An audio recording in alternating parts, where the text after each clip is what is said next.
1611, la date trône sur le bâtiment. Elle rappelle à tous l'histoire importante que renferment ces murs. De l'école du Faucon à l'Athénée Bovès, les bâtiments de la rue du Collège ont connu les dominations successives de l'Espagne, l'Autriche, la France et la Hollande.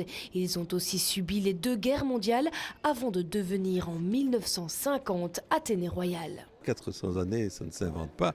Donc je pense que c'est un des plus anciens bâtiments de notre ville de Namur, qui a d'ailleurs été commandé par les magistrats de la ville à cette époque-là. En traversant 4 siècles, le bâtiment est devenu un des édifices phares de la ville. Aussi, pour célébrer cet anniversaire, l'Athénée a voulu marquer le coup en organisant un spectacle son et lumière semi-professionnel. 70 élèves et professeurs se sont mobilisés, un spectacle rempli d'humour qui retrace l'histoire de l'édifice sous un angle impertinent avec une thématique bien d'aujourd'hui. Le pitch du spectacle c'est simple, c'est la communauté française a besoin d'argent, c'est pas nouveau, et elle a décidé de procéder à la vente d'une partie de l'école, du bâtiment et de son contenu. Une fin à laquelle les élèves ne peuvent se résoudre. Ils tenteront donc l'impossible pour faire capoter la vente. Au travers des scénettes, ce spectacle à 360 degrés met en lumière tous les recoins et richesses du lieu. Construire intelligemment pour montrer toute la richesse du bâtiment dans les pierres, mais dans ce qui s'y est passé, dans son vécu, dans ses élèves et dans son histoire qui est encore à venir.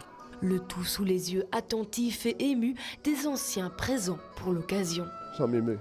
J'ai usé mes fonds de culotte ici, j'ai eu d'excellents souvenirs.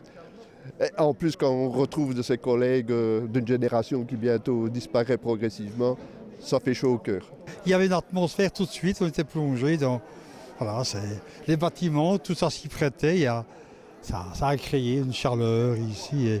Qu'ils soient anciens ou toujours élèves, chacun a pu découvrir un petit pan d'histoire jusqu'ici inconnu, comme le fait que Félicien Rops ait été scolarisé dans ces murs, ou encore l'histoire des